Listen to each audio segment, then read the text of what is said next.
일본은 도발을 즉각 멈춰라. 트럼프 대통령의 이 최후 통첩 한 문장에 백악관, 펜타곤, 도쿄까지 단숨에 발칵 뒤집혔습니다.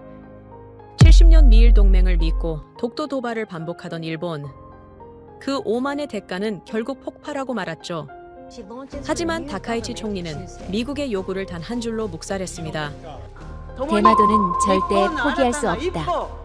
일본 방식대로 계속 맞서겠다. 그리고 일본은 더 미쳤습니다. 독도 해역으로 이지스함을 밀어붙이고 대마된 5천 명을 추가 투입하며 오히려 도발 강도를 높였죠. 도대체 무엇을 믿고 저런 선택을 한 것입니까? 그런데 말입니다. 이때 대한민국의 대응은 모두의 예상을 완전히 뒤엎었습니다. 아무 말도 하지 않았습니다. 아무 경고도, 아무 항의도 없이 그저 침묵했죠.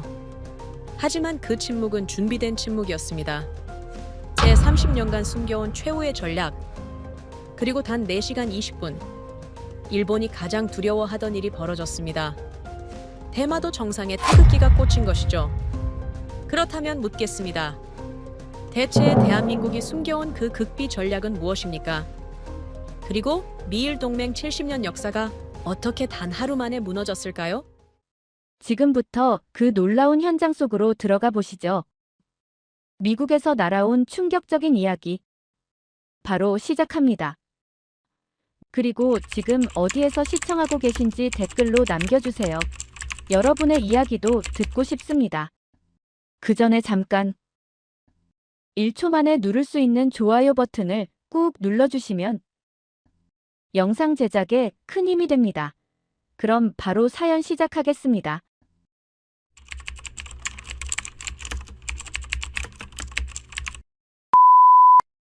(1945년) 포츠담 선언 제8조의 문구가 오래된 공기 속에서 낮게 울렸습니다.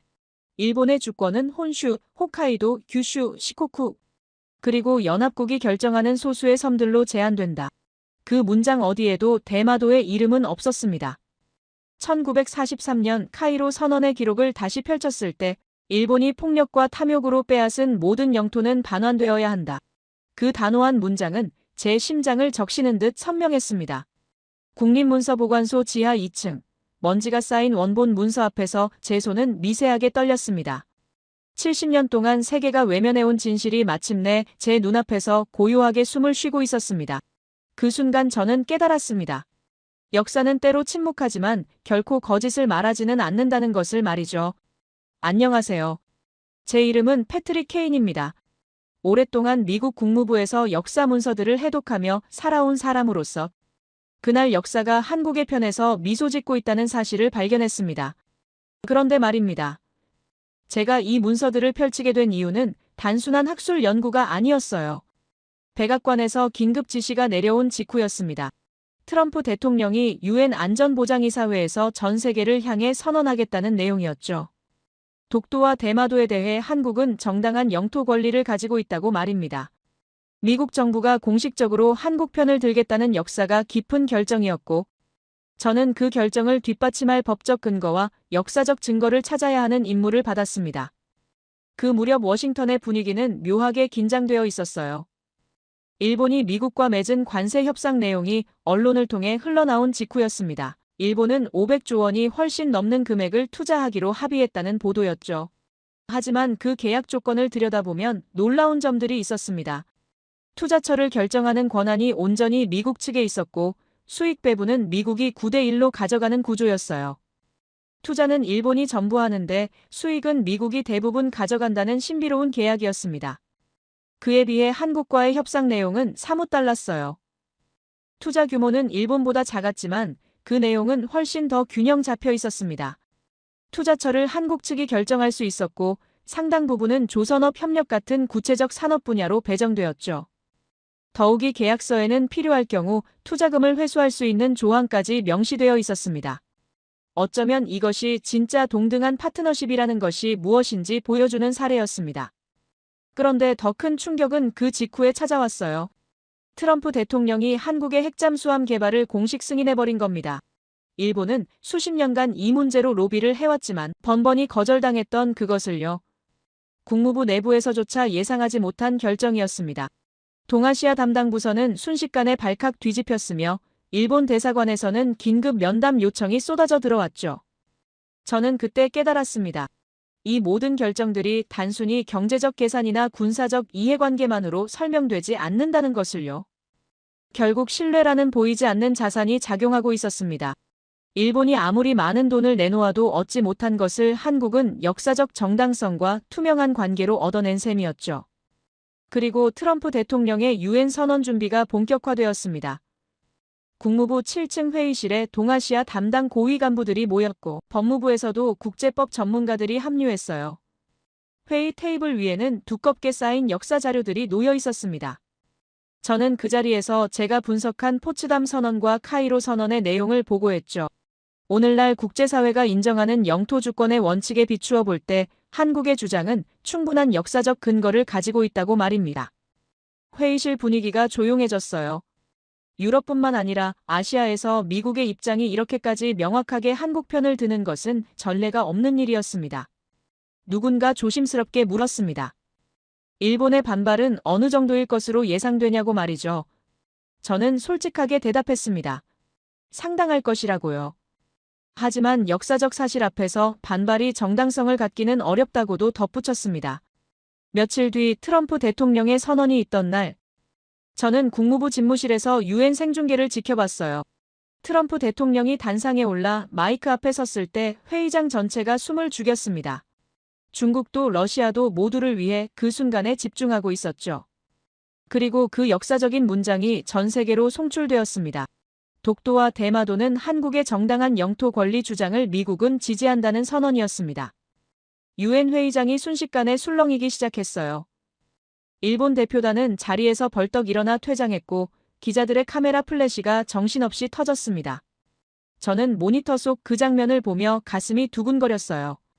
70년간 묻혀있던 역사적 진실이 드디어 세상의 빛을 보는 순간이었습니다.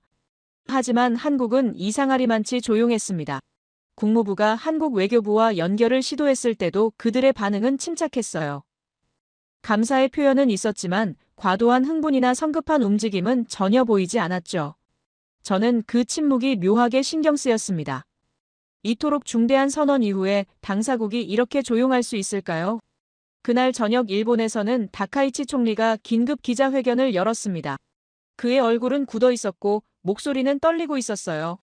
미국의 일방적 선언을 받아들일 수 없다는 강경한 입장 표명이었습니다.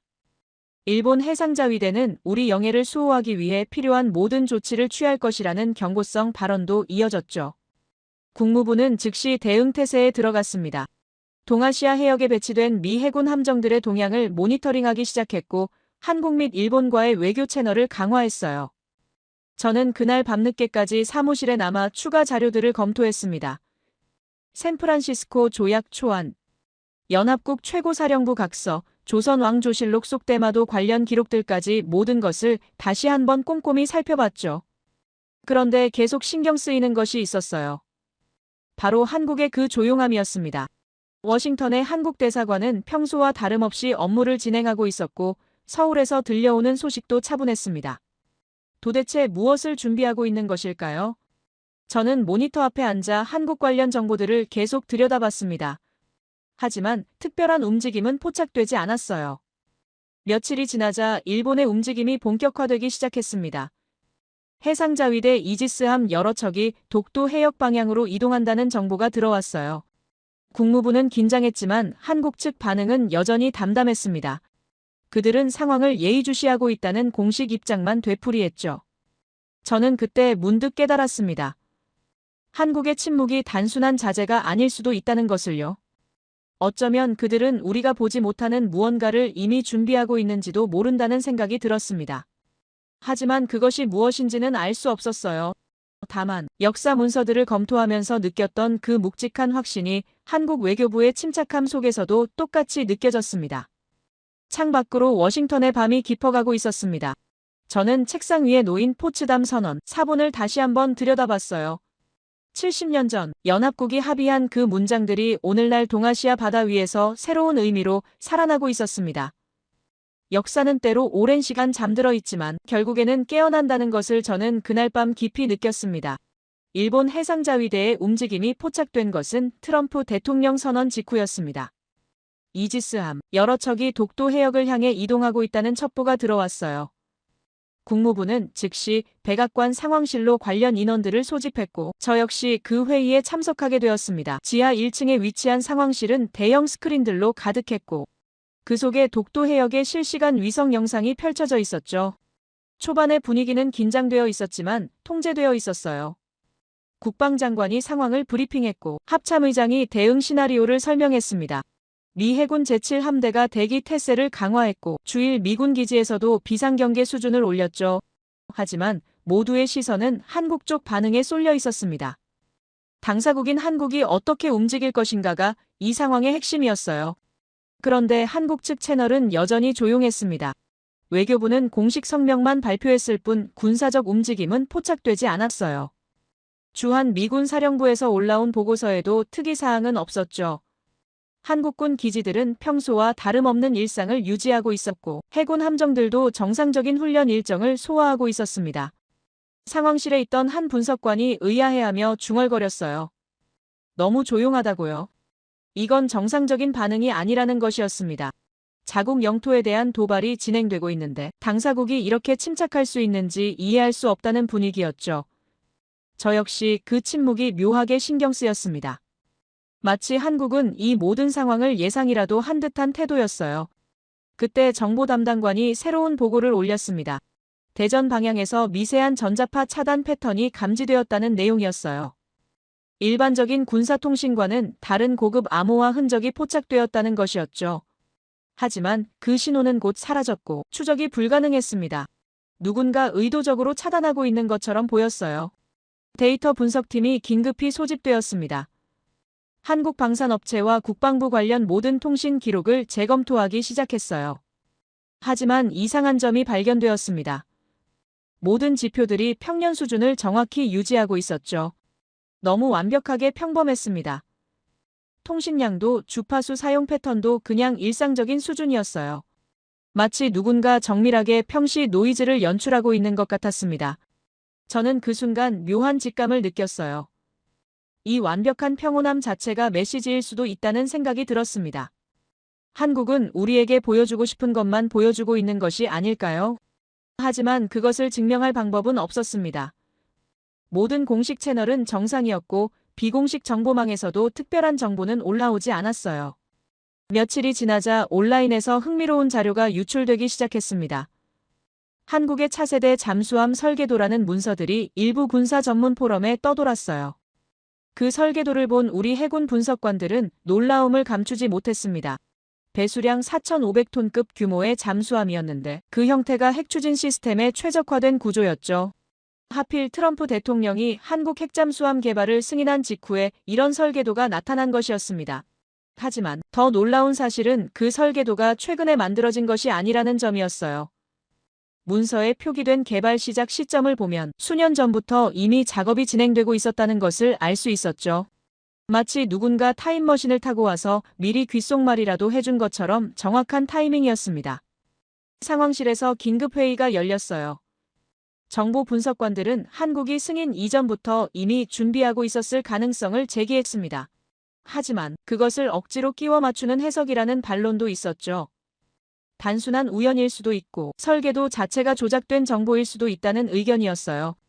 저는 조용히 자료들을 검토했습니다. 설계도의 기술적 디테일들을 살펴보니 단순히 조작하기에는 너무 정교했어요. 추진 시스템 배치, 선체 구조, 소음 감쇄 설계까지 모든 것이 실제 건조를 염두에 둔 수준이었죠. 결국 이것은 진짜라는 결론에 도달했습니다. 한국은 트럼프 승인 이전부터 핵잠수함을 준비하고 있었고 어쩌면 이미 상당한 진척을 이루었을 가능성이 높았어요.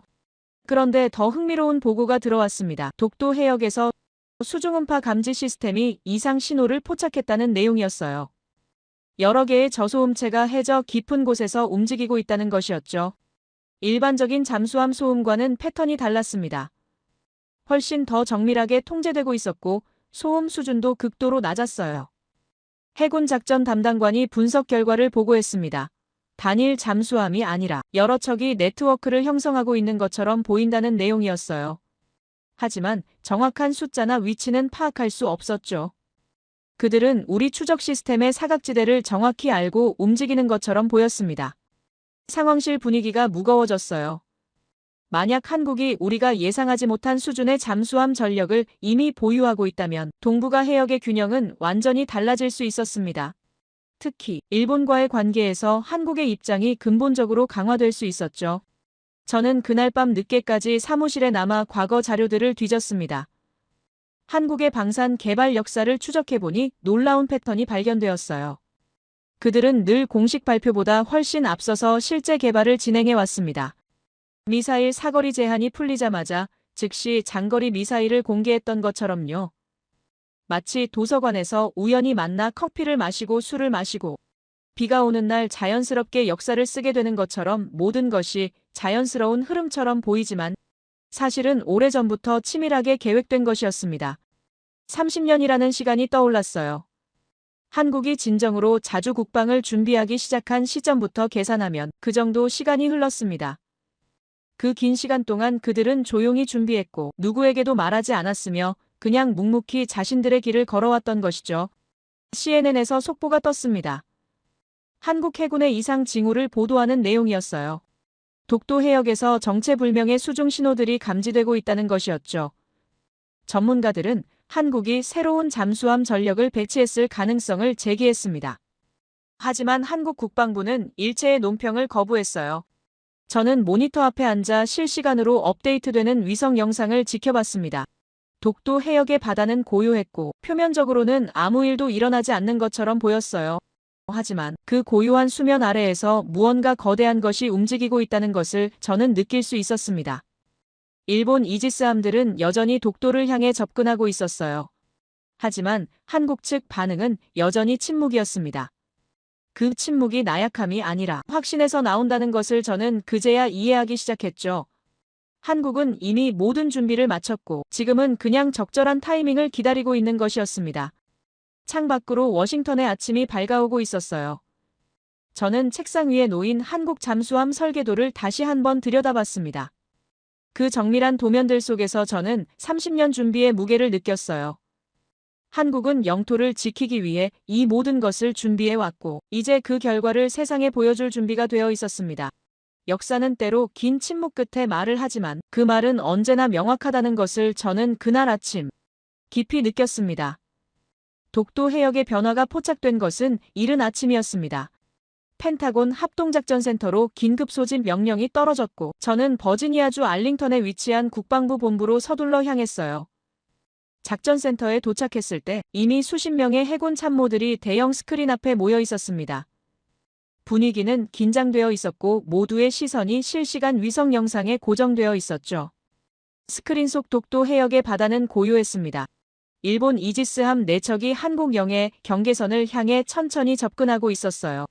그들의 레이더는 활성화되어 있었고 통신 주파수도 작전 모드로 전환된 상태였죠. 명백한 도발이었습니다. 트럼프 대통령의 선언 이후 일본은 말보다 행동으로 자신들의 입장을 보여주려는 것처럼 보였어요. 하지만 한국이 보인 반응은 여전히 침묵이었습니다. 해군 함정들의 움직임도 포착되지 않았고 공군 전투기의 긴급 발진 징후도 없었어요. 작전센터에 있던 한 제독이 고개를 가로저으며 중얼거렸습니다. 이해할 수 없다는 표정이었죠. 자국 영해에 적대적 함정이 접근하고 있는데 당사국이 아무런 대응도 하지 않는다는 것이 그에게는 기본으로 있을 수 없는 일이었어요. 저는 조용히 스크린을 응시했습니다. 수면 위는 고요했지만 수면 아래는 다를 것이라는 직감이 들었어요. 며칠 전 포착되었던 그 저소음체들이 떠올랐죠. 한국은 우리가 보지 못하는 곳에서 이미 모든 준비를 마쳤을지도 모른다는 생각이 들었습니다. 바로 그때였습니다. 수중음파 감지 시스템에서 경고음이 울렸어요. 작전센터 전체가 순식간에 긴장했고 분석관이 다급하게 외쳤습니다. 다수의 물체가 해저에서 부상하고 있다는 보고였죠. 하나가 아니었습니다. 수십 개의 신호가 동시다발적으로 포착되고 있었어요. 대형 스크린이 전환되었습니다. 독도 해역 수중 음파 지도가 펼쳐졌고 그 위에 붉은 점들이 하나 둘 나타나기 시작했어요. 10개, 20개, 30개. 점점 더 많은 신호들이 수면을 향해 올라오고 있었습니다. 솔직히 저는 그 순간 숨이 멎는 것 같았어요. 이런 규모의 동시 부상은 본 적이 없었죠.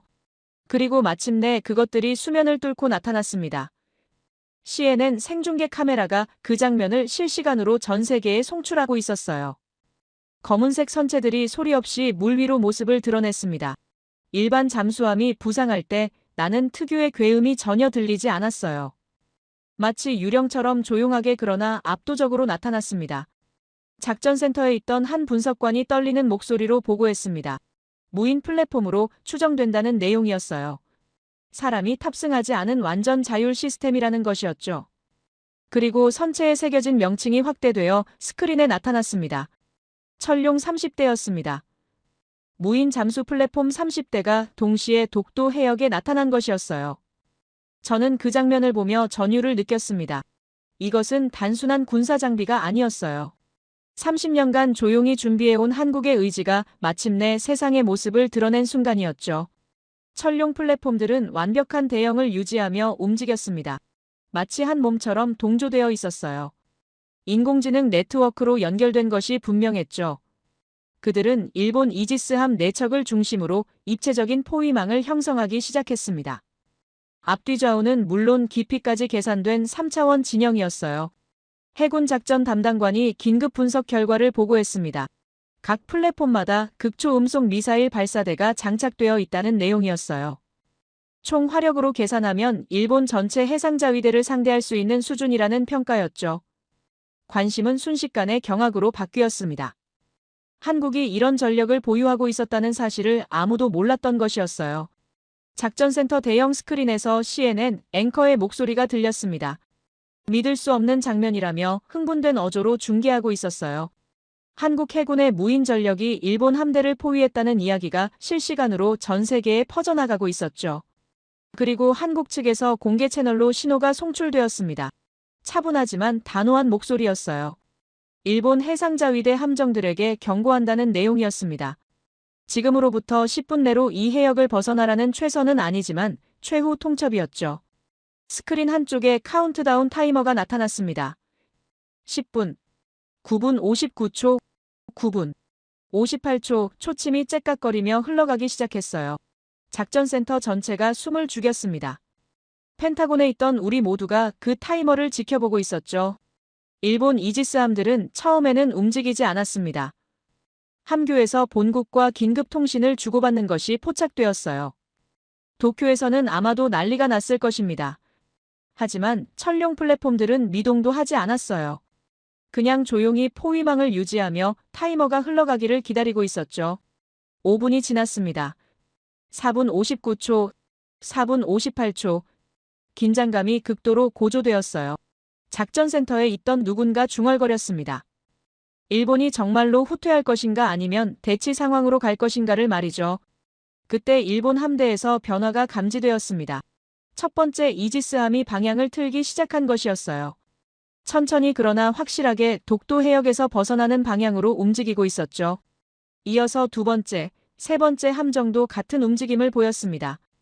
타이머는 아직 4분이 넘게 남아 있었습니다. 하지만 일본 함대는 더 이상 기다리지 않았어요. 4척 모두가 후퇴하기 시작했죠. 전 세계가 지켜보는 생중계 앞에서 굴욕적인 철수였습니다. 70년간 독도, 도발을 반복해왔던 일본 해상자위대가 10분도 버티지 못하고 물러나는 순간이었어요. CNN 앵커의 목소리가 떨리고 있었습니다. 역사적인 장면이라며 계속 반복해서 말하고 있었어요. 연합국 회원국들의 반응도 실시간으로 업데이트되고 있었죠. 중국도 러시아도 유럽도 모두가 이 장면을 주시하고 있었습니다. 저는 그 순간을 보며 깨달았습니다. 이것은 단순한 군사적 시위가 아니었어요. 한국이 세계를 향해 보내는 메시지였죠. 우리는 이제 스스로를 지킬 수 있다는 선언이었습니다. 누구의 보호도 누구의 허락도 필요 없이 우리 영토를 수호할 수 있다는 확신의 표현이었어요. 철룡 플랫폼들은 일본 함대가 완전히 철수할 때까지 포위망을 유지했습니다. 그리고 일본 함정들이 시야에서 사라지자 그들도 조용히 잠수하기 시작했어요. 수면 위로 올라왔을 때와 마찬가지로 소리 없이 물속으로 사라졌죠. 마치 처음부터 없었던 것처럼 고요하게 사라졌습니다. 작전센터가 술렁이기 시작했습니다. 분석관들은 방금 목격한 장면을 믿을 수 없다는 표정이었어요. 해군 제독은 긴급보고서 작성을 지시했고 정보 담당관들은 한국 무인 전력에 대한 재평가 작업에 들어갔죠. 저는 자리에 그대로 앉아 스크린을 바라봤습니다. 독도 해역의 바다는 다시 고요해졌어요. 하지만 그 고요함은 이전과는 달랐습니다. 이제 그 바다 아래에는 30대의 천룡 플랫폼이 언제든지 다시 나타날 수 있다는 것을 전 세계가 알게 되었죠. CNN에서는 전문가들이 긴급 출연해 분석을 쏟아내고 있었습니다. 한국의 무인 기술 수준이 예상을 훨씬 뛰어넘는다는 평가들이었어요. 인공지능 네트워크로 30대를 동시에 통제한다는 것은 최첨단 기술력 없이는 불가능하다는 지적도 있었죠. 저는 노트를 꺼내 메모를 시작했습니다. 오늘 본 것은 단순한 무기 시연이 아니었다고 적었어요. 이것은 영토를 수호하려는 의지의 표현이었고 30년간 조용히 준비해온 결실이었으며 한국이 세계를 향해 보낸 명확한 메시지였다고 기록했죠. 창밖으로 펜타곤 주차장이 보였습니다. 평범한 오후였지만 제 안에서는 무언가 근본적인 것이 바뀌고 있었어요. 한국에 대한 제 인식이 완전히 전환되는 순간이었죠. 그들은 더 이상 보호가 필요한 동맹이 아니었습니다. 스스로 설 수 있는 아니 이미 우뚝 서 있는 독립적 강국이었어요. 그날 저녁 백악관에서 긴급 안보회의가 소집되었다는 소식이 들려왔습니다. 트럼프 대통령이 참석한 가운데 한국의 새로운 전력에 대한 평가가 이루어질 것이라는 내용이었어요. 저 역시 국무부 대표로 참석 요청을 받았죠. 하지만 회의에 들어가기 전 저는 잠시 멈춰서서 생각했습니다. 10분이라는 시간이 70년을 뒤집기에 충분했다는 사실을요. 한국은 그 짧은 시간 동안 세계에게 보여주었습니다. 침묵이 나약함이 아니라 가장 강력한 전략이었다는 것을 말이죠. 백악관 회의가 끝난 직후 저는 국립문서보관소로 향했습니다. 트럼프 대통령의 선언이 어떤 역사적 근거 위에 서 있는지 더 깊이 파고들어야 했어요. 워싱턴 DC 펜실베이니아 애비뉴에 위치한 그 거대한 건물은 미국의 모든 공식 기록을 보관하고 있었죠. 지하 2층으로 내려가자 먼지 낀 문서들이 고요히 기다리고 있었습니다. 포츠담 선언 원본을 다시 펼쳤을 때 제8조의 문구가 제 눈을 사로잡았어요. 일본의 주권은 혼슈 홋카이도 규슈 시코쿠 그리고 연합국이 결정하는 소수의 섬들로 제한된다. 이건 단순한 외교 문서가 아니었습니다. 강대국들이 전후 질서를 설계하며 남긴 명확한 약속이었죠. 대마도라는 이름은 그 어디에도 명시되지 않았어요. 일본 본토 사개섬에 포함되지 않았다는 뜻이었습니다. 카이로 선언도 다시 검토했습니다. 일본이 폭력과 탐욕으로 빼앗은 모든 영토는 반환되어야 한다. 그 문장은 단호했고 명백히 원칙을 제시하고 있었어요. 저는 이 문서들을 들고 한국 대사관으로 향했죠. 그들이 가지고 있을 추가 자료들이 필요했습니다. 한국 대사관 비공개 회의실에서 외교부 담당관을 만났을 때 충격적인 기록들이 펼쳐졌습니다. 조선왕조실록 영인본이었어요. 담당관은 조심스럽게 특정 페이지를 펼쳐 보였습니다. 1419년 7월 17일자 기록이었죠. 대마도라는 섬은 경상도의 계림에 예속했으니 본디 우리나라 땅이란 것이 문적에 실려 있어 분명히 상고할 수가 있다.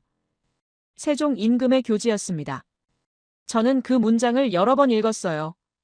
500년도 더 된 기록이었지만 문장은 생생했습니다. 담당관은 추가로 태종의 교서도 보여주었죠.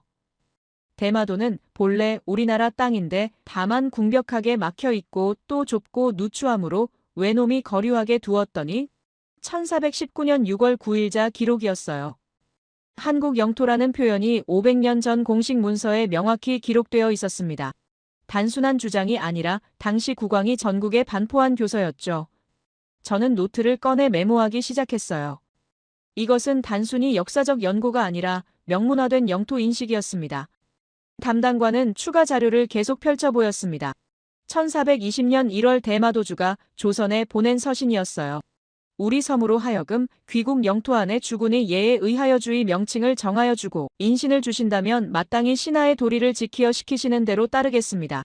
대마도주 스스로가 조선의 속주가 되겠다고 청원한 기록이었죠. 저는 그 대목에서 잠시 숨을 멈췄습니다.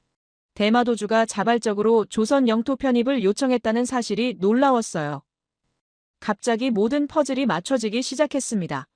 조선 조정은 대마도주에게 관직을 주었고 대마도주는 조선에 정기적으로 조공을 바쳤으며 이러한 관계가 수백 년간 지속되었죠. 담당관이 고려시대 기록도 보여주었습니다. 1085년 2월 13일 고려사 기록에 따르면 대마도 구당관이 사신을 보내 감규를 바쳤다는 내용이었어요. 구당관은 고려가 주변 섬들에 내린 자귀였죠. 1368년에는 대마도주가 만호라는 고려 무관직을 받았다는 기록도 있었습니다. 500년이 아니었어요. 거슬러 올라가면 1000년 가까운 세월 동안 한국은 대마도와 정치적 종속 관계를 유지해왔던 것입니다. 물론 동시에 대마도가 일본과도 관계를 맺고 있었다는 기록들도 있었어요. 하지만 조선 조정에 조공하고 관직을 받았다는 사실은 명확했죠. 저는 국무부로 돌아와 추가 조사를 시작했습니다. 미국 의회 도서관에서 1950년 작성된 보고서를 찾아냈어요. 당시 이승만 대통령이 대마도 반환을 요구했을 때 미국 국무부가 작성한 분석 보고서였죠. 그 보고서는 서기 500년 이전까지는 한국이 우위에 있었고 1668년 이후에는 일본이 실효 지배했다고 분석하고 있었습니다. 이렇게까지 복잡한 역사적 배경이 있었다는 사실에 저는 놀랐어요. 단순히 한국 땅이다, 일본 땅이다로 나눌 수 없는 오랜 교차 관계가 존재했던 것입니다. 하지만 핵심은 명확했죠. 조선시대 500년간 공식적으로 대마도주가 조선 조정의 신하의 예를 갖췄다는 사실 그리고 포츠담 선언이 일본 영토를 본토 사개 섬으로 제한했다는 사실이었습니다. 저는 메모를 정리하며 생각했습니다. 만약 일본이 폭력과 탐욕으로 빼앗은 모든 영토를 반환해야 한다면 대마도는 어느 나라로 돌아가야 하는가를요. 500년간 조공 관계를 유지했던 조선일까요? 아니면 70년간 실효 지배한 일본일까요? 국제법 전문가들과 회의를 가졌을 때 의견이 분분했습니다. 어떤 이는 실효 지배의 원칙을 강조했고 어떤 이는 역사적 연고의 중요성을 말했죠. 하지만 모두가 동의한 것이 하나 있었어요. 이 문제가 단순한 영토 분쟁이 아니라 전후 질서와 역사 정의의 문제라는 것이었습니다. 중국도 비슷한 논리로 주변국 영토에 대한 권리를 주장해 왔었죠. 조공 관계를 근거로 영향력을 행사하려 했던 역사가 있었습니다. 하지만 이런 식으로 과거 조공 관계를 영토 주권과 직접 연결하는 것은 신중해야 했어요. 국제사회의 반발을 살 수 있었죠. 며칠간의 검토 끝에 저는 하나의 결론에 도달했습니다. 대마도가 완전히 한국 영토라고 단정하기는 어렵지만 한국이 역사적으로 정당한 권리를 주장할 수 있는 충분한 근거가 있다는 것이었어요. 특히 포츠담 선언과 카이로 선언의 원칙에 비추어 볼 때 일본이 억지로 점유하고 있는 것은 아닌지 재검토가 필요했습니다. 국무부 보고서를 작성하며 저는 신중하게 문장을 골랐습니다. 대마도에 대한 한국의 역사적 권리 주장은 500년간의 조공 관계와 조선 왕조 공식 문서에 근거하고 있으며 이는 포츠담 선언의 원칙과도 부합한다. 하지만 동시에 일본의 70년 실효 지배 역시 무시할 수 없는 요소라고 덧붙였죠. 백악관에 보고서를 제출한 다음 날 트럼프 대통령의 참모로부터 전화가 왔습니다. 보고서를 읽었다는 내용이었어요. 대통령이 만족했다는 전언도 함께 전해졌죠. 역사적 근거가 충분하니 한국을 계속 지지하겠다는 입장이었습니다. 저는 창밖을 바라봤습니다. 워싱턴의 하늘은 맑았고 포토맥 강이 고요히 흘러가고 있었어요. 역사는 때로 복잡하고 때로 모순적이지만 결국 정의를 향해 흘러간다는 것을 저는 느꼈습니다. 500년 전 세종 임금이 남긴 기록이 오늘날 국제 외교의 근거가 되고 있다는 사실이 묘하게 가슴을 뭉클하게 했어요. 그날 저녁 한국 대사관에서 연락이 왔습니다. 감사의 뜻을 전한다는 내용이었어요. 저는 공손하게 답했죠. 제가 한 일은 역사적 사실을 확인한 것뿐이며 정의는 스스로 말한다고요. 전화를 끊고 나서 저는 다시 세종실록 사본을 펼쳐봤습니다. 본디 우리나라 땅이란 것이 문적에 실려 있어. 그 문장은 500년이 지난 지금도 여전히 힘이 있었습니다. 일본의 반격은 예상보다 빠르게 찾아왔습니다. 트럼프 대통령 선언 이후 사흘째 되던 날 다카이치 총리가 긴급 기자회견을 열었어요. 도쿄 총리 관저에서 생중계된 그 장면을 국무부 집무실에서 지켜봤죠. 다카이치의 얼굴은 굳어 있었고 목소리는 떨리고 있었지만 눈빛만은 확실하게 결의에 차 있었습니다. 일본은 미국의 일방적 선언을 받아들일 수 없다. 그의 첫 문장이었어요. 대마도는 우리 고유 영토이며 어떠한 외부 압력에도 굴복하지 않을 것이다.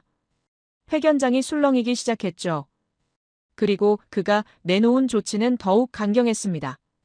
대마도에 자위대 병력을 대폭 증강 배치하겠다는 선언이었어요. 저는 모니터를 보며 한숨을 내쉬었습니다. 이런 건 명백히 상황을 악화시키는 결정이었죠. 며칠 전까지만 해도 대마도는 평화로운 섬이었는데 이제 군사 요충지로 변하려 하고 있었어요. 펜타곤에서 긴급회의 소집 통보가 들어왔고 저는 서둘러 차에 올랐습니다. 회의실에 도착했을 때 분위기는 긴박했어요. 정보 담당관이 최신 첩보를 브리핑했습니다. 일본이 대마도로 자위대원 수천 명 규모를 이동시키고 있다는 내용이었죠. 방어시설 강화 작업도 시작되었고 대공 레이더 시스템도 추가 배치되고 있었어요. 그 속에 긴장이 고조되고 있었습니다. 합참의장이 침묵을 깼습니다. 한국의 반응은 어떤지 물었어요. 정보분석관이 보고했죠.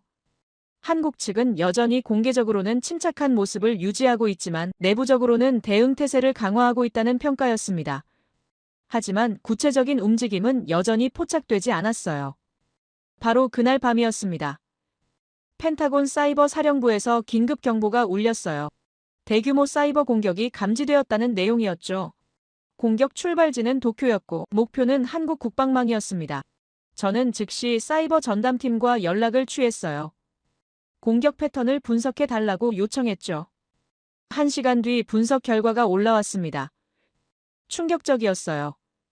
일본이 노린 것은 한국의 천룡급 무인 플랫폼 네트워크가 아니라 그 주변의 센서 시스템이었죠. 양자 방어막은 직접 뚫을 수 없으니 그 외곽을 공략하는 전략이었습니다. 영리한 방법이었어요. 눈을 멀게 만드는 것이었죠. 국무부로 돌아와 긴급 상황 보고서를 작성하기 시작했습니다. 한국 측에 경고를 보내야 한다고 생각했어요. 하지만 외교 채널을 통하면 시간이 걸렸죠.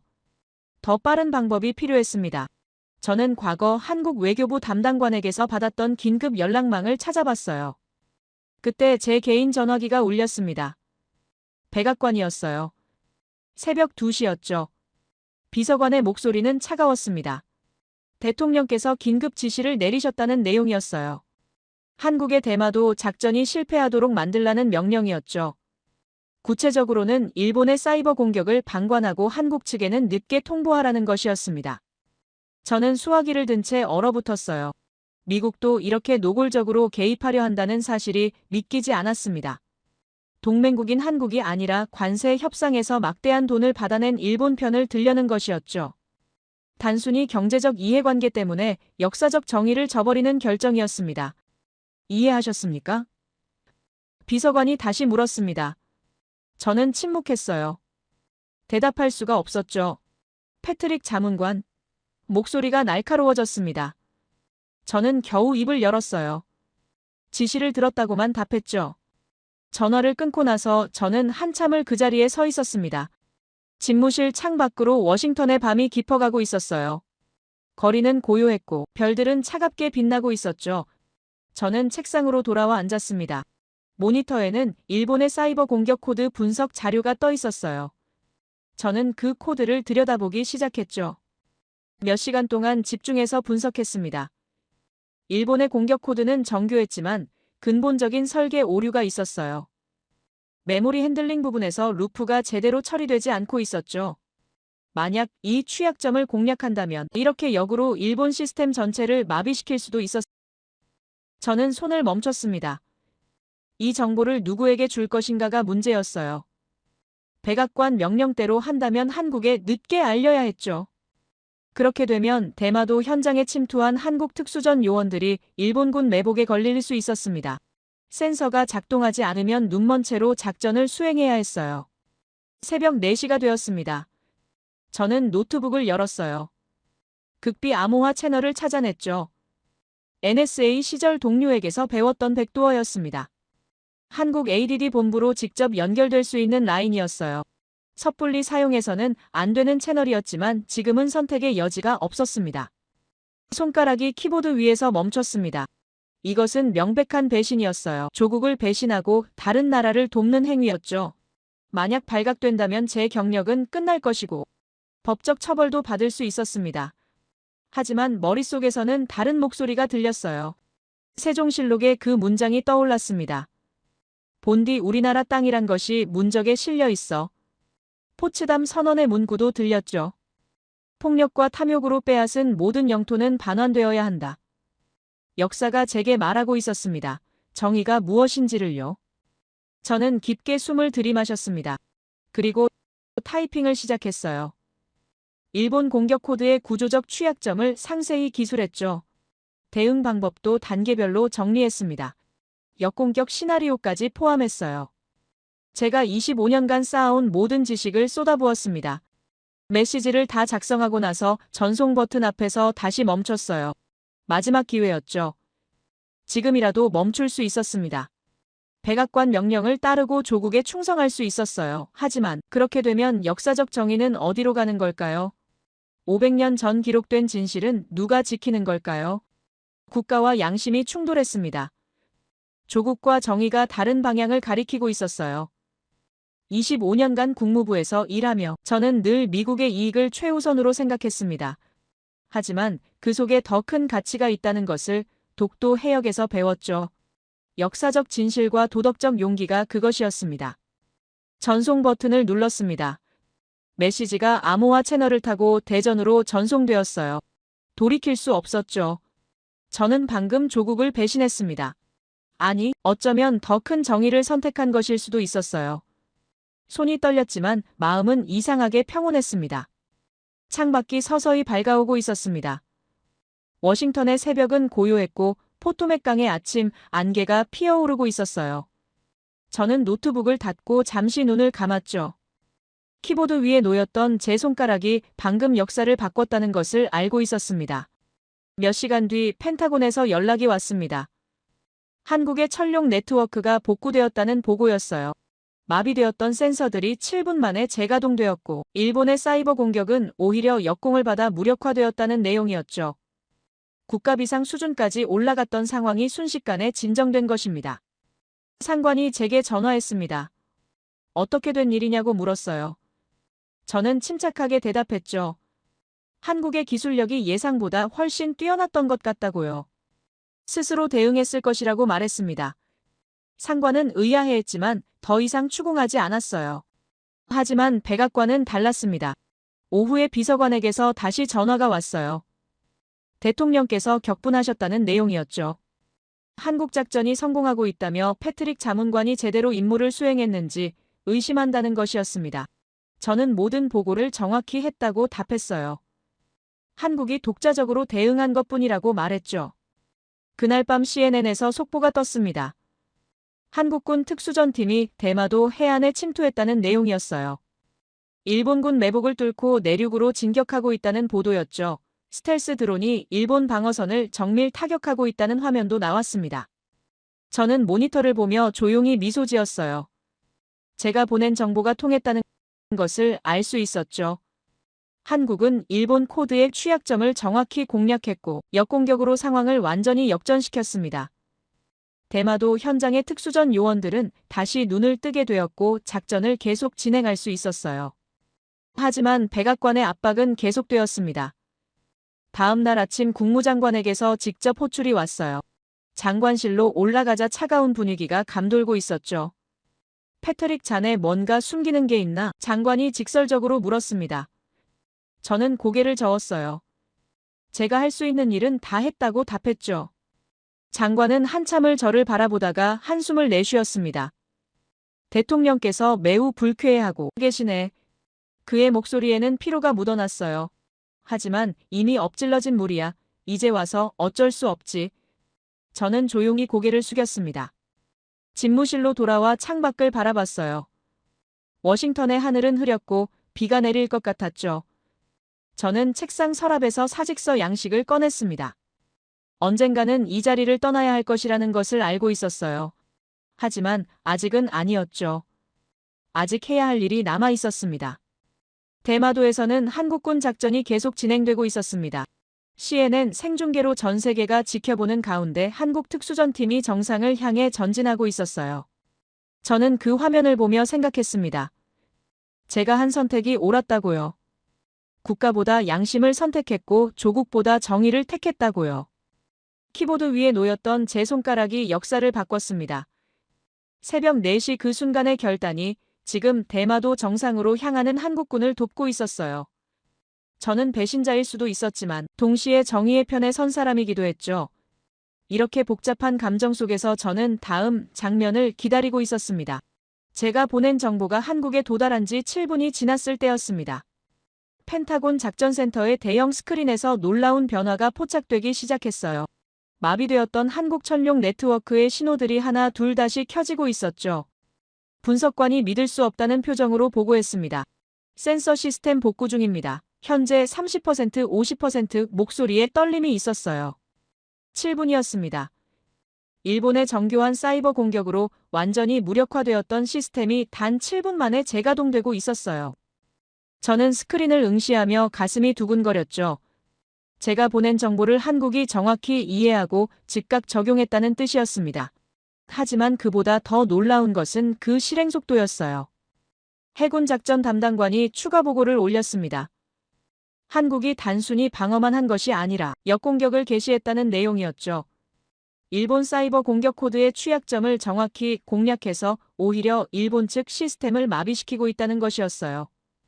공격자가 피해자가 되는 완벽한 역전이었습니다. 작전센터가 술렁이기 시작했습니다. 누군가 중얼거렸어요. 한국이 어떻게 이렇게 빠르게 대응할 수 있는지 이해할 수 없다고요. 저는 침묵을 지켰죠. 말할 수 없었습니다. 제가 그 비밀의 일부라는 것을요. 하지만 솔직히 저 역시 놀라고 있었어요. 정보를 주는 것과 그것을 실행하는 것은 완전히 다른 문제였으니까요. 대마도 현장 상황이 실시간으로 업데이트되기 시작했습니다. 일본군 매복에 걸려 위기에 처했던 한국 특수전팀이 다시 공세로 전환하고 있다는 보고였어요. 천룡 네트워크가 복구되면서 그들은 다시 눈을 뜨게 된 것이었죠. 적의 위치가 정확히 파악되고 있었고 드론 지원도 재개되고 있었습니다. CNN 생중계 화면이 전환되었습니다. 대마도 상공에서 무언가 빠르게 움직이는 물체들이 포착되고 있었어요. 스텔스 드론이었죠. 한국의 무인 항공기들이 일본 방어 진지를 향해 정밀 타격을 가하고 있었습니다. 폭발음이 들렸고 연기가 피어올랐어요. 하지만 민간인 구역은 완벽히 피해가고 있었죠. 핀포인트 타격입니다. 공군 분석관이 감탄하듯 말했습니다. 오차 범위가 1m 이내예요. 그의 목소리에는 존경심이 묻어났어요. 일본군 매복 지점만 정확히 제거하고 주변 건물들은 온전했죠. 충격적인 진실이었습니다. 한국의 정밀 타격 능력이 미군 수준을 뛰어넘고 있었어요. 대형 스크린에 한국군 작전 타임라인이 표시되기 시작했습니다. 센서 복구 7분, 역공격 개시 10분, 드론 타격 15분, 모든 것이 분 단위로 진행되고 있었어요. 마치 오래전부터 계획된 각본을 실행하는 것처럼 정밀했죠. 저는 그때 깨달았습니다. 한국은 이런 상황까지 시뮬레이션에 두었다는 것을요. 바다에서도 변화가 일어나고 있었습니다. 천룡 무인 플랫폼들이 다시 움직이기 시작한 것이었어요. 대마도 해안선을 따라 완벽한 봉쇄 진영을 형성하고 있었죠. 일본 해상자위대 함정들이 접근하려 했지만 천룡 플랫폼들의 경고 신호 앞에서 멈춰 섰습니다. 사이드와인드 진영입니다. 해군 전술 분석관이 보고했습니다. 측면에서 바람처럼 압박하는 고대 전술을 현대화한 거예요. 그는 스크린 위에 천룡 플랫폼들의 배치도를 그렸어요. 완벽한 기하학적 패턴이었죠. 30대가 마치 한 몸처럼 움직이며 대마도를 에워싸고 있었습니다. 일본 자위대의 탈출로가 하나씩 차단되고 있었어요. 북쪽 해로 차단, 남쪽 항로 봉쇄, 동쪽 수역 통제, 서쪽마저 천룡 플랫폼들이 장악했죠. 대마도는 완전히 고립된 섬이 되고 있었습니다. 보급도 증원도 불가능한 상황이었어요. 바로 그때 하늘에서 새로운 신호가 포착되었습니다. 레이더 화면에 희미한 점들이 나타나기 시작했어요. 너무 희미해서 처음에는 노이즈로 오인할 뻔했죠. 한국형 차세대 전투기입니다. 공군 담당관이 외쳤습니다. 한국 스텔스 전투기 편대가 대마도 상공으로 진입하고 있습니다. 6대였습니다. 한국형 차세대 전투기 6대가 완벽한 편대를 이루며 날아오고 있었어요. 일본 레이더는 그들을 제대로 포착하지 못하고 있었죠. 우리 최신 추적 시스템에도 간신히 잡힐 정도로 스텔스 성능이 뛰어났습니다. 저건 우리 미국 전투기보다 더 조용한데요. 옆자리 분석관이 중얼거렸어요. 한국형 차세대 전투기 편대가 대마도 상공 통제권을 장악하기 시작했습니다. 일본 항공자위대 전투기들이 긴급 발진하려 했지만 감히 접근하지 못했어요.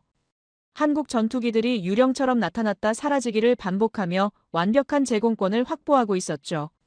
작전센터에 있던 한 제독이 한숨을 내쉬었습니다. 입체 전력이군. 그가 말했어요. 수중에서는 철룡 플랫폼, 해상에서는 봉쇄망, 상공에서는 한국형 차세대 전투기. 완벽한 3차원 통제야. 그의 목소리에는 경외심이 담겨 있었죠. 이것이 진정한 현대전이라는 것을 모두가 깨닫고 있었습니다. CNN 앵커의 흥분된 목소리가 들렸습니다. 누구도 넘볼 수 없는 한국의 입체 전력이 대마도를 완전히 장악했습니다.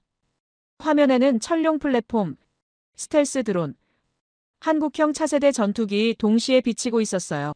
전 세계가 숨죽이며 이 광경을 지켜보고 있었죠. 그리고 한국 측 암호 통신이 잠깐 열렸습니다. 깃발 단계 진입. 단 5글자였지만 그 의미는 명확했어요. 최종 목표를 향해 전진한다는 뜻이었죠. 대마도 정상에 태극기를 올리는 마지막 임무가 시작된 것입니다. 저는 시계를 보았습니다. 작전 개시 후 3시간 50분이 지났어요. 목표 시간인 4시간 20분까지 30분이 남아 있었죠. 그 짧은 시간 동안 한국군은 일본의 사이버 공격을 역전시키고 매복을 뚫고 해안을 봉쇄하고 상공을 장악했습니다. 펜타곤 작전센터가 조용해졌어요. 모두가 스크린에 집중하고 있었죠. 한국 특수전팀이 대마도 정상을 향해 마지막 등반을 시작하고 있었습니다. 일본 자위대의 저항은 이미 무력화되었고 탈출로는 모두 차단되었어요. 이제 남은 것은 깃발을 꽂는 것뿐이었습니다. 정밀이란 이런 거군요. 옆에서 누군가 중얼거렸습니다. 저는 고개를 끄덕였어요. 한국이 보여준 것은 단순한 군사력이 아니었죠. 7분 복구, 핀포인트 타격, 3차원 통제, 모든 것이 분 단위로 계산된 정밀함이었습니다. 이것이 30년 준비의 결과였어요. BBC 뉴스가 긴급 속보를 띄웠습니다. 한국이 새로운 아시아의 중심으로 부상하고 있습니다. 앵커의 목소리는 단호했어요. 기술력과 전략적 우위에서 이제 한국을 따라잡을 나라가 없습니다. 화면에는 철룡 플랫폼과 한국형 차세대 전투기 함께 비치고 있었죠. 작전센터 대형 스크린에 타이머가 나타났습니다. 4시간 정확히 흘렀어요. 이제 20분이 남았죠. 한국군은 그 시간 안에 정상에 도달할 것이고 태극기를 올릴 것이며 세계에 선언할 것입니다. 대마도가 다시 한국 땅이 되었다고요. 저는 자리에서 일어났습니다. 화장실에 가야 한다는 핑계를 대고 작전센터를 나왔어요. 복도를 걸으며 창 밖을 바라봤죠. 버지니아의 하늘은 맑았고 햇살이 따뜻했습니다. 저는 제가 한 선택이 옳았다는 것을 확실하게 알 수 있었어요. 7분, 그 짧은 시간이 역사를 바꿨습니다. 제가 보낸 정보를 한국이 받아들이고 즉각 실행했고 그 결과 일본의 공격은 완벽히 무력화되었죠. 대마도 작전은 계획대로 진행되고 있었고 이제 마지막 순간만 남았습니다. 복도 끝에서 한국 국방부 연락관과 마주쳤습니다. 그는 저를 보더니 잠시 걸음을 멈췄어요. 우리는 아무 말 없이 서로를 바라봤죠. 그의 눈빛에서 저는 감사의 뜻을 읽었습니다. 말하지 않아도 알 수 있었어요. 그들이 제 도움을 받았다는 것을요. 저는 고개를 살짝 끄덕였습니다. 그것으로 충분했어요. 그는 미소를 지으며 지나갔고 저는 다시 작전센터로 돌아갔죠. 스크린에는 한국 특수전팀이 정상 바로 아래까지 도달한 모습이 비치고 있었습니다. 이제 정말 마지막이었어요. 타이머가 째깍거렸습니다. 4시간 15분, 16분, 17분. 전 세계가 숨을 죽이고 그 순간을 기다리고 있었어요. 펜타곤 작전센터도 조용했고 백악관도 CNN 본사도 모두가 스크린만 바라보고 있었습니다. 저는 조용히 기도했습니다. 무사히 깃발을 올릴 수 있기를요. 한국이 500년 만에 되찾는 그 땅의 태극기가 바람에 펄럭이기를요. 역사가 정의를 향해 한 걸음 더 나아가기를요. 그리고 제가 한 선택이 그 역사의 작은 일부가 되기를요. 대마도 정상까지 남은 거리는 100m였습니다. 한국 특수전팀의 발걸음이 바위를 밟으며 올라가고 있었어요. CNN 생중계 카메라가 그 모습을 전 세계에 전송하고 있었죠. 펜타곤 작전센터의 모든 시선이 스크린에 고정되어 있었습니다. 4시간 18분이 흘렀어요. 목표 시간까지 단 2분이 남았습니다. 일본 도쿄에서는 긴급 상황이 전개되고 있었습니다. 총리 관저에 강요들이 급히 소집되었고 자위대 최고 지휘부가 모여들고 있었어요. 대마도 방어선이 완전히 무너졌다는 보고가 연이어 올라왔죠. 해상 봉쇄, 상공 장악, 지상 진격, 모든 영역에서 일본은 밀려나고 있었습니다. 일본 방송들이 긴급 뉴스를 내보내기 시작했습니다. NHK 앵커의 목소리는 떨리고 있었어요. 대마도에서 전개되는 상황을 실시간으로 중계하며 국민들에게 침착할 것을 당부했죠. 하지만 화면에 비치는 영상은 충격적이었습니다. 한국군이 정상을 향해 마지막 등반을 하고 있었어요. 백악관에서도 긴급회의가 소집되었습니다. 트럼프 대통령은 상황실에서 스크린을 응시하고 있었어요. 참모들이 둘러싸고 있었지만 아무도 말하지 않았죠.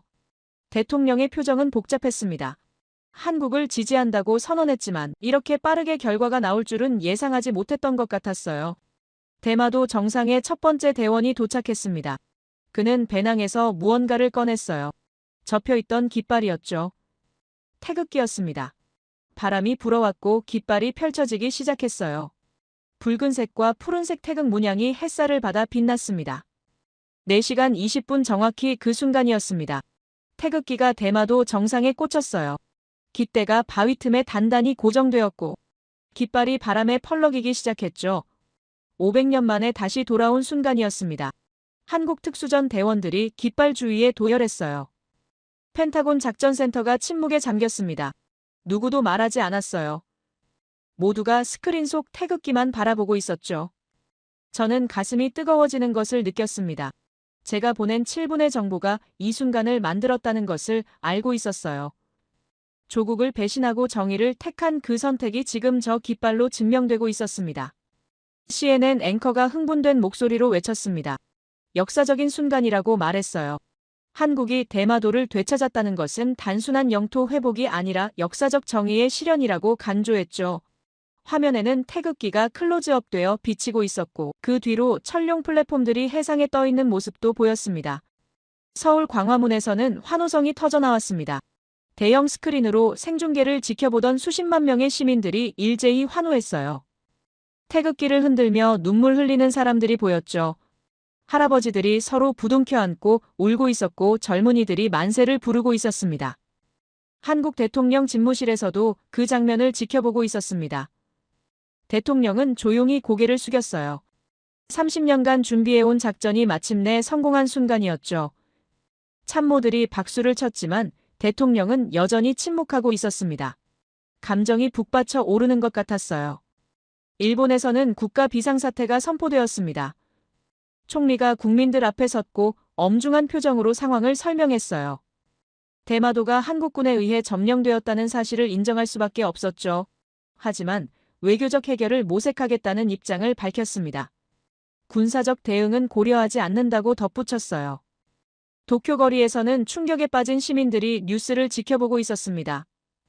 어떤 이들은 믿을 수 없다는 표정이었고 어떤 이들은 분노하고 있었어요. 하지만 대부분은 그저 멍하니 스크린만 바라보고 있었죠. 70년간 자신들의 땅이라고 믿었던 섬이 단 4시간 만에 넘어간 것입니다. UN 안전보장이사회가 긴급 소집되었습니다. 뉴욕 UN 본부로 각국 대표들이 모여들기 시작했어요. 일본이 긴급회의를 요청했지만 결과는 예측하기 어려웠죠. 트럼프 대통령이 이미 한국 편을 들었기 때문에 미국은 일본을 지지하지 않을 것이 분명했습니다. 중국 대표는 신중한 입장을 밝혔습니다. 역사적 사실에 근거한 영토 분쟁이라며 당사국 간 평화적 해결을 촉구했어요. 러시아 대표도 비슷한 논조였죠. 유럽 국가들은 포츠담 선언과 카이로 선언을 언급하며 역사적 정당성을 검토해야 한다는 입장을 내놓았습니다. 영국 대표가 발언권을 요청했습니다. 그는 조선시대 기록들을 인용하며 한국의 권리 주장이 근거 없는 것이 아니라고 말했어요. 500년간의 조공 관계와 세종실록에 명확한 기록들이 있다는 것을 지적했죠. 일본 대표는 반박했지만 설득력이 약했습니다. 바로 그날 저녁 백악관에서 중대 발표가 있었습니다. 트럼프 대통령이 직접 나서서 성명을 발표했어요. 한국에 대한 지지를 재확인하는 동시에 놀라운 결정을 공개했죠. 미국이 한국의 핵추진 잠수함 건조를 승인했다는 내용이었습니다. 트럼프 대통령은 명확하게 말했습니다. 한국이 보유한 디젤 잠수함 대신 원자력 추진 잠수함을 건조하도록 허가했다고요.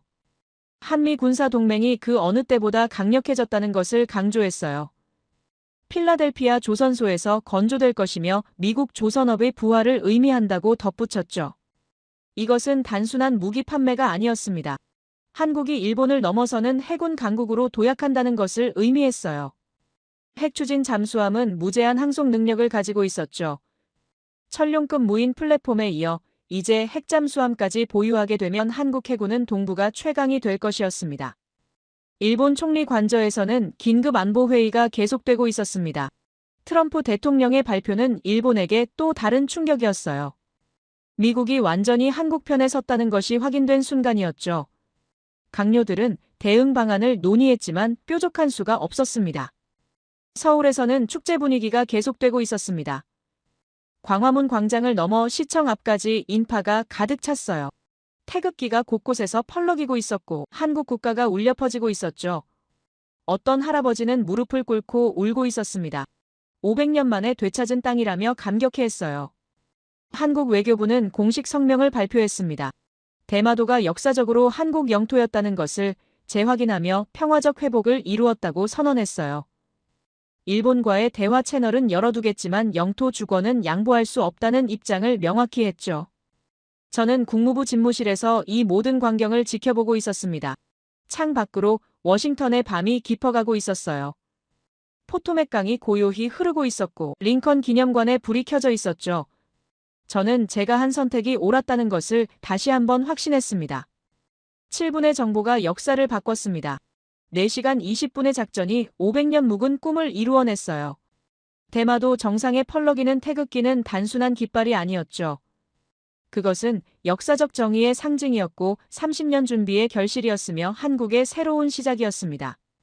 유엔 안보리 회의는 다음 날까지 계속될 예정이었습니다. 각국이 입장을 조율하고 있었어요. 하지만 대세는 이미 기울었죠. 미국이 한국을 지지하고 트럼프 대통령이 핵잠수함까지 승인한 상황에서 일본이 뒤집을 방법은 없었습니다. 펜타곤 분석관들은 한국의 작전을 연구하기 시작했습니다. 어떻게 4시간 만에 완벽한 승리를 거두었는지 분석하고 싶어 했어요. 7분 복구, 입체 전력, 정밀 타격, 모든 것이 교과서적이었죠. 미군도 배워야 할 것이 많다는 평가가 나왔습니다.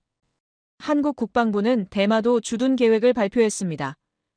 평화유지 병력을 배치하고 주민들의 안전을 보장하겠다고 밝혔어요.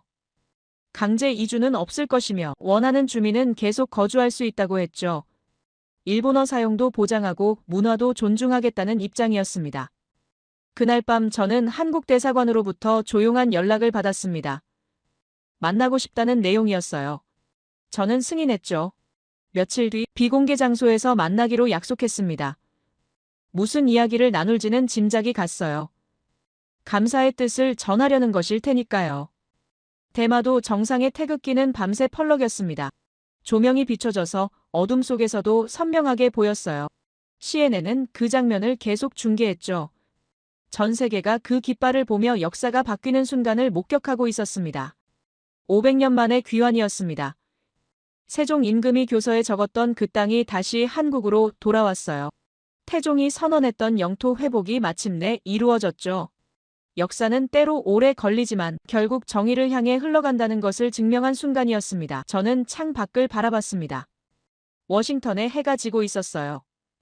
포토맥 강이 석양빛에 물들고 있었죠. 지난 며칠간의 일들이 주마등처럼 스쳐 지나갔습니다. 국립문서보관소에서 포츠담 선언을 검토하던 순간 한국 대사관에서 조선왕조실록을 펼쳐보던 기억, 새벽 4시에 한국에 정보를 보냈던 그 떨리던 손가락, 책상 위에 놓인 메모를 다시 꺼내봤습니다. 제가 몇 주간 정리한 자료였어요. 독도와 대마도에 관한 역사적 기록들이었죠. 포츠담 선언 제8조, 카이로 선언의 원칙, 일본 본토 사계 섬 외의 영토 처리 규정. 모든 것이 명확했습니다. 그리고 이번에 목격한 한국의 기술력까지 더해지니 저는 하나의 확신에 도달했습니다. 독도와 대마도는 명백히 한국 영토라는 것이었어요. 역사적 근거만으로도 충분했지만 이제 기술적 실력까지 증명했죠. 한국은 그 땅을 지킬 자격이 있었고 지킬 능력도 있었습니다. 오히려 안타까운 것은 일본이었습니다. 계속 억지를 부리는 것이 자기 살을 깎아내리는 행위라는 것을 저는 알고 있었어요. 국제사회는 이미 한국 편에 섰고 미국도 결정을 내렸죠. 일본이 이 상황에서 고집을 부릴수록 국제적 신뢰만 잃을 뿐이었습니다. 제 전화기가 울렸습니다. 한국 대사관이었어요. 감사 인사를 전하고 싶다는 내용이었죠. 저는 정중히 사양했습니다. 제가 한 일은 역사적 사실을 확인한 것뿐이라고 답했어요. 정의는 스스로 말한다고 덧붙였죠. 전화를 끊고 나서 저는 사직서 초안을 다시 꺼내봤습니다. 며칠 전 작성해 둔 것이었어요. 언젠가는 제출해야 할 문서였죠. 백악관이 저를 의심하고 있다는 것을 알고 있었습니다. 하지만 증거는 없었어요. 암호화 채널로 보낸 정보는 흔적을 남기지 않았으니까요. 하지만 그것은 중요하지 않았습니다. 제가 한 선택이 옳았다는 것을 이번 결과가 증명했어요. 국가보다 양심을 택했고 조국보다 정의를 선택했죠. 그 결과 역사가 올바른 방향으로 흘러갔습니다. 500년 만에 땅이 주인을 찾아갔어요. 해가 완전히 졌습니다. 워싱턴의 밤이 찾아오고 있었어요. 링컨 기념관에 불이 켜졌고 워싱턴 기념탑이 어둠 속에서 빛나고 있었죠. 저는 책상 서랍에 사직서를 다시 넣었습니다. 아직은 아니었어요. 아직 할 일이 남아 있었습니다. 대마도에서는 한국군이 평화 유지 활동을 시작했습니다. CNN 리포트에 따르면 주민들과의 마찰은 없었어요. 한국군은 주민들에게 식량과 의료 지원을 제공하고 있었죠. 일본어 통역관들이 배치되어 의사소통도 원활했습니다. 동북아의 균형이 완전히 바뀌었습니다. 한국이 새로운 중심이 되고 있었어요. 기술력과 군사력 그리고 역사적 정당성까지 갖춘 나라였죠. 일본은 더 이상 과거의 위상을 유지할 수 없었고 중국도 한국을 함부로 대할 수 없게 되었습니다. 저는 마지막으로 메모를 정리했습니다. 이 모든 과정을 기록으로 남기고 싶었어요. 언젠가 역사가들이 이 사건을 연구할 때 참고할 수 있도록 말이죠. 한 사람의 선택이 어떻게 역사를 바꿀 수 있는지 보여주고 싶었습니다. 컴퓨터를 끄고 불을 껐습니다. 국무부 건물을 나서며 밤하늘을 올려다봤어요. 별들이 빛나고 있었죠. 그 별빛은 수백 년 전에 출발한 빛이었습니다. 마치 500년 전 세종 임금이 남긴 기록이 오늘 결실을 맺은 것처럼요. 제 이야기를 끝까지 들어주셔서 감사합니다. 모두 안녕히 계세요. 오늘의 사연 어떻게 들으셨나요? 거대한 국제 정치의 흐름 속에서 한 나라의 침묵이 얼마나 무겁고 강력한 의미를 가질 수 있는지 새삼 느끼게 되는 이야기였죠. 누군가에겐 단순한 영토 문제처럼 보일 수도 있지만 실은 수십 년간 쌓아온 준비와 의지, 그리고 흔들리지 않는 역사적 확신이 모였을 때 어떤 결과가 나오는지를 보여주는 상징적인 장면이기도 했습니다. 또 한편으로는 생각하게 됩니다. 힘이란 소리치는 데서 나오는 게 아니라 누군가가 예상조차 못한 순간에 정확하게 필요한 만큼을 보여줄 수 있을 때 진짜 힘이 된다는 것을요. 그리고 국제관계라는 것이 늘 단순한 계산이나 표면적인 동맹으로만 움직이지 않는다는 사실도 이번 이야기가 잘 보여줬죠. 하지만 여전히 풀리지 않은 질문들도 남아 있습니다. 국제사회는 앞으로 어떤 방향으로 움직이게 될지, 또 이 사건 이후 동북아의 힘의 균형이 어떻게 재편될지, 아직 누구도 확답할 수 없는 부분이 많습니다. 여러분은 어떻게 보셨나요? 이 사건의 의미가 어디까지 이어질 것이라고 생각하시나요? 여러분의 생각을 아래 댓글에 남겨주세요. 그리고 감동적인 사연을 주변 사람들과 공유하고 함께 이야기 나눠보세요. 마지막으로 1초밖에 걸리지 않는 구독과 좋아요, 알림 설정은 영상 제작에 큰 힘이 됩니다. 지금까지 감동을 담아 여러분께 진심을 전하는 감동담기였습니다. 오늘 하루도 행복한 하루 보내세요.